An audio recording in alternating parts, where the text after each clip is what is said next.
Hello students, how are you? Welcome to Standard 6, Semester 2, Chapter number 15, बालिका का परिचय। आज हम इस कविता का अभ्यास करेंगे। इस कविता की लेखिका है सुभद्रा कुमारी चौहान। स्वतंत्रता संग्राम की सक्रिय सेनानी, राष्ट्रीय चेतना की अमर गायिका तथा वीर रस की एकमात्र हिंदी कवियत्री श्रीमती सुभद्रा कुमारी चौहान का जन्म सन 1904 में इलाहाबाद में हुआ था। उनका विवाह खंडवा मध्य प्रदेश के ठाकुर लक्ष्मण सिंह चौहान के साथ हुआ था। देश की स्वतंत्रता के लिए ये कई बार जेल गई। इनकी प्रसिद्ध कविताएं झांसी की रानी और वीरों का कैसा हो वसंत आज तक लाखों युवकों के हृदयों में वीरता की ज्वाला धगधगाती रही है। सन 1948 में एक मोटर दुर्घटना में स्वतंत्रता की इस पुजारिन का आकस्मिक देहांत हो गया।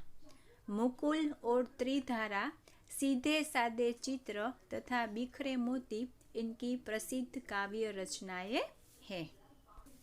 प्रस्तुत कविता में लेखिका ने बालिका की महत्ता पर प्रकाश डाला है। आज समाज लड़की के जन्म लेने पर खुशी न मनाकर उसे बोझ मानने लगा है। हमारी मानसिक सोच के कारण ही समाज में बालक बालिका के असमानता की भावना प्रबल है। यदि हम प्राचीन और वर्तमान इतिहास उठाकर देखें तो ज्ञात होता है कि बालिका पहले भी बालकों से किसी कार्य में पीछे नहीं थी और आज भी नहीं है। आवश्यकता है अपनी मानसिकता को बदलकर बालिका को आगे बढ़ने देने का अवसर प्रदान करेगी। तो चलो आओ देखें बालिका का परिचय। यह मेरी गोद की शोभा, सुख सुहाग की है लाली, शाही शान भिखारन की है, मनोकामना मतवाली। इन पंक्ति के द्वारा कवियत्री हमें ये कहना चाहती है कि शोभा यानी कि सुंदरता, सुख सुहाग की है लाली, सुहाग यानी कि सौभाग्यशाली। यह मेरी गोद की शोभा यानी मेरी गोद की सुंदरता है।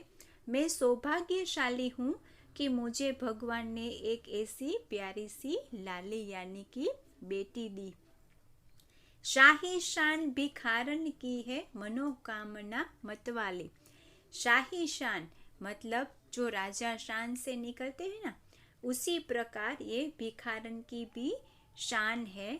मनोकामना मतवाली, मनोकामना मतलब हमारे मन की जो इच्छा है वो भी मेरी मतवाली है।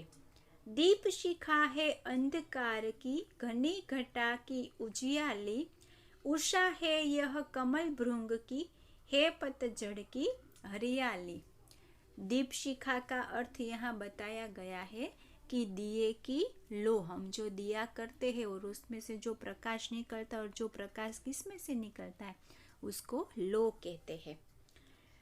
तो दीपक की जो लो है वो अंधकार को मिटा देगी कि मेरी जो बेटी है, मेरे जीवन में छाया हुआ अंधेरा है या मेरे जीवन में कभी अंधकार होगा तो ये मेरी दीप शिखा है, दिए की लो है कि मेरे अंधकार को मिटा देगी। घनी घटा की उजियाली मतलब कि घनी घटा, बहुत सारी घटा मतलब घटादार जो वृक्ष होता है ना, उसी प्रकार मुझे उजियाला देगी।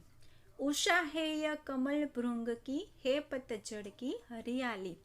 उषा यानी कि सुबह सुबह, कमल भृंग की, कमल यानी कि कमल का फूल, और कमल के फूल बंद हो जाने से भंवरे अंदर जो रह जाते हैं ना, उसी प्रकार की सुबह होते हैं तो कमल के फूल खिल जाते हैं और शाम होने पर कमल के फूल होते हैं ना वो बंद हो जाते हैं। तो कभी कभी क्या होता है कि कमल के फूल जब सूर्यास्त के टाइम बंद होते हैं तो उसके अंदर जो भौरा बैठा है वो भी उसमें बंद हो जाता है।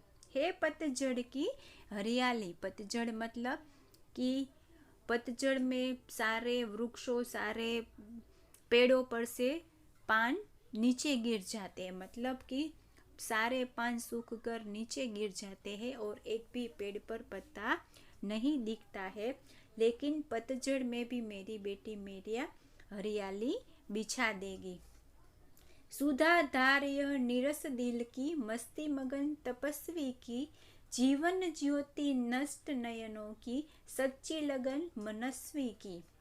सुधा धार मतलब अमृत की धारा, नीरस दिल की, जो नीरस दिल से अमृत की धारा निकलती है, ये मस्ती में मगन मेरी जो तपस्वी की तरह बेटी है उसको मिटा देगी। जीवन ज्योति नष्ट नयनों की, हमारे नयन की जो ज्योति बुझ गई है वो सच्ची लगन से मेरी तपस्वी उसको फिर से वापस लौटाएगी।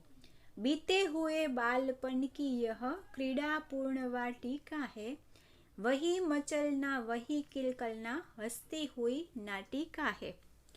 बीते हुए बालपन मतलब जो गुजरा हुआ बचपन है, उसकी जो क्रीड़ाएं है, क्रीड़ाएं मतलब वो जो खेल कूद कर रही है, वो उसकी जो क्रिया है, बाल सहज क्रिया, वाटिका के अंदर, वाटिका मतलब बगीचा या बगिया। वही मचलना वही किलकलाना, मचलना मतलब अपनी मस्ती में घूमते फिरते रहना, और किलकिलाना मतलब ऐसी आवाज निकालना। हंसती हुई नाटिका है, हंसती हुई नाटिका मतलब हम कोई नाटिका देख रहे हो तो वो हमें हंसती ही नजर आए।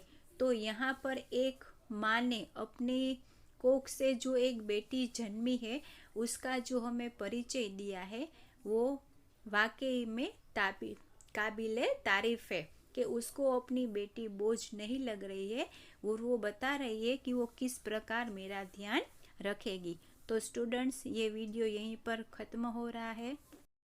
बालिका का परिचय कविता यहाँ पर समाप्त हो रही है। आशा रखती हूँ आपको वीडियो अच्छा लगा होगा। नेक्स्ट वीडियो लेक्चर में फिर से मिलेंगे, तब तक के लिए बाय। Thank you very